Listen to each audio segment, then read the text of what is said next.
every bit of information we get, we are collecting these tidbits and putting our puzzle together to help our buyers make a really good offer. Sellers have sort of started to acclimate to like that market doesn't exist anymore. And I've been seeing a lot more people able to get seller credits again, which really just wasn't happening for 22, 21. The thing to think about right now is that we are from January 1 of 24 to January 1 of 25, the average price point has only gone up about $10,000.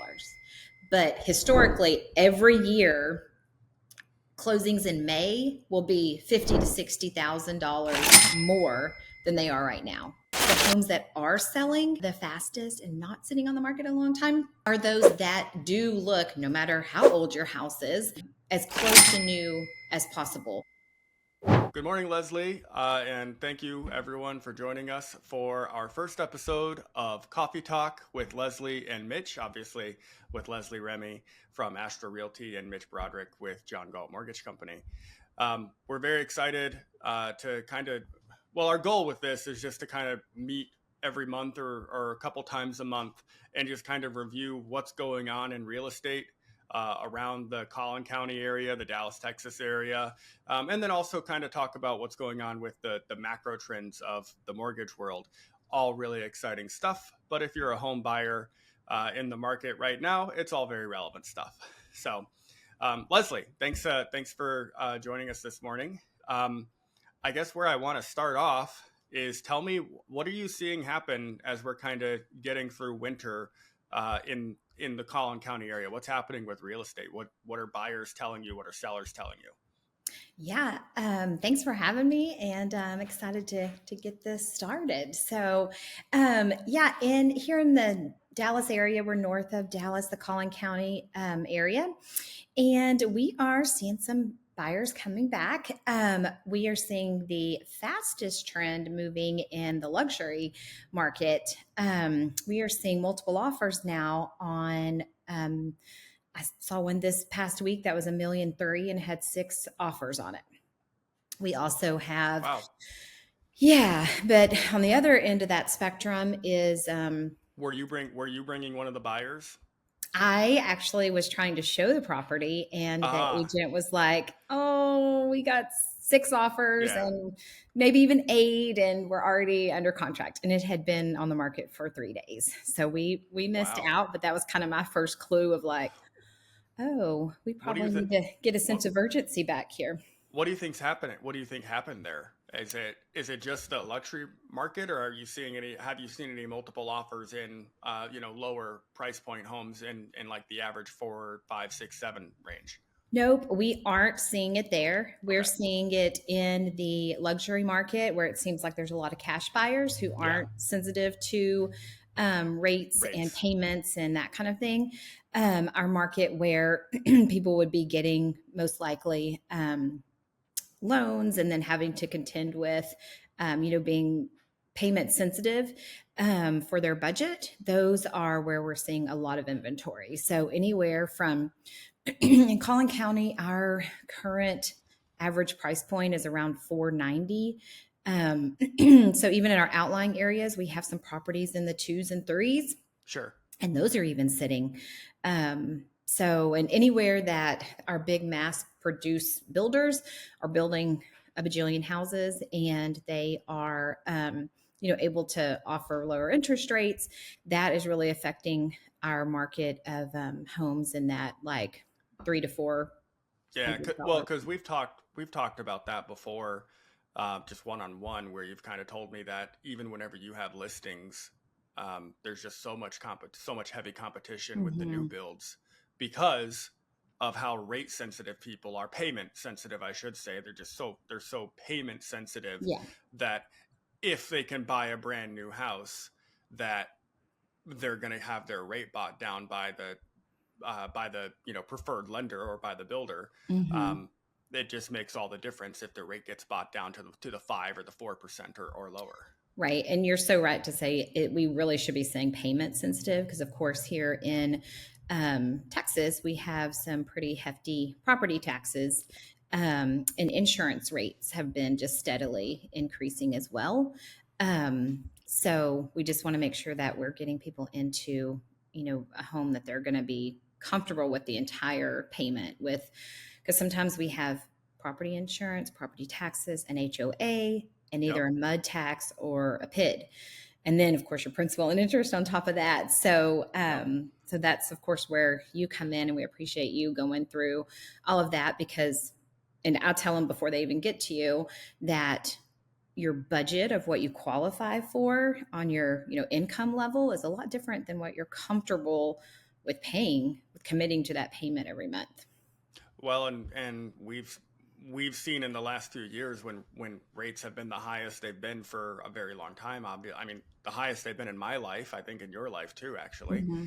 At least since you've been selling real estate. Yep. Um, I mean, people's DTIs when they are getting a mortgage, they're so frequently they're going right up to the line, and sometimes I even qualify people, and I have to let them know. I'm like, well, you're qualified for this amount, but you need to send me the house first because I need to see the property taxes and the HOA and the home insurance cost and make sure that you're still qualified for Yeah, this house because those things make a difference if you're up in that 40% to 45% DTI range.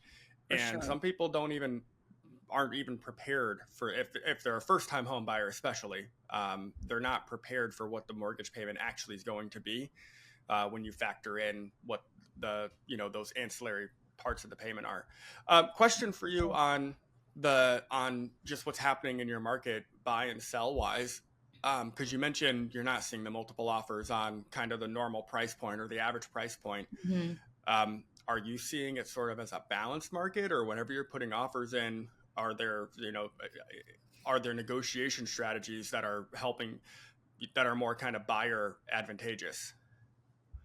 Yeah, we are. Like for instance, for our how much inventory we have right now, so we want to know, when we're looking for a buyer to help them negotiate a contract once they find a property, like we're Mm-hmm. looking at every house that's sold in that neighborhood, what percentage of sale price has it sold for, how many days on market is typical for that area, and we're talking to the other agent, have you had any interest, and a lot of times the agents are like, you're our first showing in 2 months, like, please bring me an offer. So every bit of information we get, we are Yeah, collecting these tidbits and putting our puzzle together to help our buyers make a really good offer. And so we're able but to are get you some seeing results. it right now as more of like a buyer's market, Depending on the price point, or and is it that sort of like mid balanced? in that lower to mid range price point, it definitely feels like a buyer's market. Statistically, it's not totally. Sure. Like Okay. in Collin County, we have 3.4 months of inventory on the ground. So that means that if not another house went on the Hmm. market for sale, then it would take us 3.4 months to sell through every single one of those houses. And And is that relative to the last few years? Does that mean that inventory's sort of been coming back?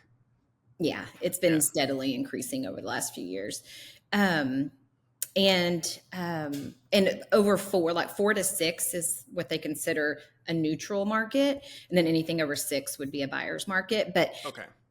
in that price point, it really feels more like a buyer's Well, so market. that's what I was going to say. You mentioned like the statistical definition, which is Hmm. relevant, obviously, of what a buyer's market is. But I feel I feel like the historical definition or whatever we can kind of ignore that a little bit Yeah, after going through 2020 to 2020 into 2022 yeah, because people were just used to putting their home on the market, getting a whole bunch of offers and selling above list price. And so sellers kind of, I noticed obviously towards the end of last year, uh, sellers have sort of started to acclimate to like that market doesn't exist anymore. yes. And I've been seeing a lot more people able to get seller credits again, which really just wasn't happening for 22, Oh, for sure. 21. Yeah, and I just kind of put that in perspective back in those crazy times in 21, mostly. We had at some point we had 2 weeks of inventory. Yeah. And so it's just been, slowly growing since Okay, that good. time. And um, I also just to kind of give you some numbers. Last week in this is for all of Collin County, we put 430 new listings into the MLS and 230 closings. So that's a significant difference of the amount of, homes that have gone on the market versus how many have closed. I mean, almost double. Yeah, absolutely. Um, okay. Well, cool. Well, I mean, I'll kind of take over for what's going on in mortgage world because I think I have some good news. I mentioned to Awesome. you We love that. before. Yeah. So I'm going to preface this by saying I know people don't like to talk about politics and it's a sensitive subject, but you can't really talk about the economy and macroeconomic trends without talking about politics. So I am going to just we have to kind of talk about all that. The big things obviously that have happened that are the big changes are towards the end of last year. Obviously, we had the election and the outcome with the election of Donald Trump and the transition period, and then obviously 2.5 weeks ago we had the inauguration, and so it's been a bit of a wild ride. And I'd say I talked to realtor. I think I talked to you even like a few weeks ago or a month ago, and you're like, what do you think? What do you think's going to happen this year with regard to rates and the economy? And I think I've told all these agents and you. I think I said, I don't know. I don't. I have no idea. Because even the people I follow, all the experts that I follow, like they weren't sure. They didn't know. Um, but I was like, because fundamentally economic problems still exist even whenever a new administration comes in. But we finally have gotten some direction or some indication of the direction that this administration is going to go with regard to economic and fiscal policy. And I mean, like literally, even last night, the Treasury Secretary, his name is Scott Bessent, um, he's kind of indicated that they're not going to be pressuring the Fed to lower the Fed funds rate because they don't think that that's the way. And that hasn't been the way to get lower interest rates, mortgage rates anyway, since September, because they lowered it 100 basis points and mortgage interest rates went up. Yep. In like a direct proportion to one another, that went down, mortgage rates went up, which hadn't happened before. But we can't exactly just lower the short-term Fed funds rate and expect mortgage rates to come down because the market's sort of calling the bluff there. There's still inflation worries if we have lower general interest rates. But they did indicate that they're going to be focusing on what they can do to improve the circumstances around the 10-year Treasury yield. Usually, like the spread between mortgage interest rates and the Treasury yield is like 1.5%, and it's more like 2.5% lately. And so that's one of the biggest reasons why our mortgage interest rates are high. To make that, dumb that down and make a little bit more sense.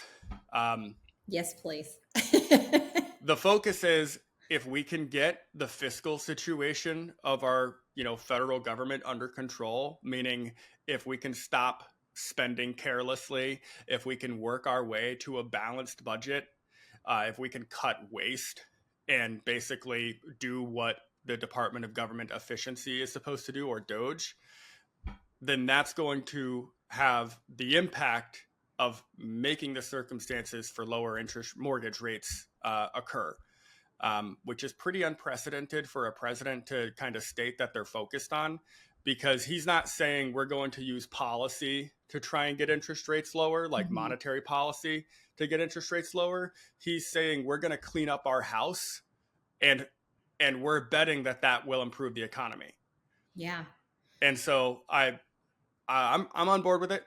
That sounds good to me. So I do think that, I mean, ever since Bessent was confirmed, we have seen, with him putting out his rhetoric, we have seen interest rates improve a little bit, probably like a quarter point or so. So that's just in like the last week or so. And I would say, I mean, I'm going to watch for the next month or two, but it looks like if the year continues the way that it's going, I would not be surprised if we could see rates improve to the best they've been in a couple of years over the course of this year. I don't know if that'll be by July or if it'll be by December. Sure. But I would say it sounds like the focus is going to be on basically getting our house in order, and Mhm. expecting that as a result of that, the market will react proactively and advantageously for interest rates. Yeah, and that feels like, and hopefully it works out, Yeah. better long-term strategy than, here's $5,000 in credit to help you with the down payment or something, that's going to be very short term. So Well, hopefully yeah, big picture that'll keep a lot. it's rehab versus more drugs, right? Hmm. So I'm I mean, I know I would love it on the mortgage side if more people could afford mortgages right now, but we obviously there's more than us Yep. that we have to Yep. worry about, and Yeah. we want to be in business for a long time and help people Hmm. for a long time. And we also want people to buy a house and actually be able to afford it, right? Yes, We don't just want people to get into a house and then struggle to make their payments. for So, sure. because that's I mean that's heartbreaking. Yes. And I've been very close to that before. So Yeah. And the stress that comes with that. And so we appreciate your partnership with helping all of our people, think through that big picture, especially our first time home buyers that, haven't been there before. So I think, and I think we talked about it before we actually jumped on this call, but I think that it might be a good time if people have been on the sidelines, kind of waiting for through the fall and the winter. It might be a good time for people to kind of poke their heads out and start the search for a home again. Um, if it does look like rates will go down in the future, then obviously you still want to buy before the rates actually go down. yep. If you don't want to be in competition with everybody who buys when the rates are lower, right? Because you can then look at refinancing in the future, obviously, when the rates actually get down to wherever the bottom is going to be for the cycle. For sure. And the fact that we're seeing those, higher price points, multiple offers, selling quickly, we're hoping that that's a, good sign that that will trickle down as well. That's kind of the start of the market coming back a little bit. But also for buyers, a thing to think about right now is that we are from January 1 of 24 to January 1 of 25, the average price point has only gone up about $10,000. But historically, every year, closings in May will be $50,000 to $60,000 more than they are right now. And that has happened consistently over the past 4 years. Is that, well, So 3 years will be the fourth year. if you're thinking about selling, you want to be prepping your house to go on the market probably by April. Yes. Well, most of these, because these are going to be closings that happen in May. So they're going to be contracts that happen in April. So you're going to want to be putting your home on the market in February or March to get the highest price that you're going to get, most likely just looking at historical data. Yeah. Um, so right now is when you want to be prepping. And also for our sellers, most of you guys are sellers and then going to be buyers as well. But what we're seeing is the homes that are selling the fastest and not sitting on the market a long time are those that do look, no matter how old your house is, as close to new as possible. You could have a 25-year-old house, but everything is fresh and clean, and you don't walk through and you look, don't see any maintenance items, and just very pleasing to the eye and not wild and crazy or a lot of colors. That those are the ones that are really selling the fastest. So I don't want any of our sellers to think that if you need to sell, it's going to be hard. It's not. We just have to do the right procedures. But it could be tough if you just throw it on the market, kind of as is. So, but we love helping with that. Absolutely, yeah, and you're the best at it. All right, well, I think we can wrap this up, and we'll get together again in a few weeks. But thank you for chatting with me this morning, Leslie. Love it. Thank you. You too. Have a good day. Bye. You too. Bye bye.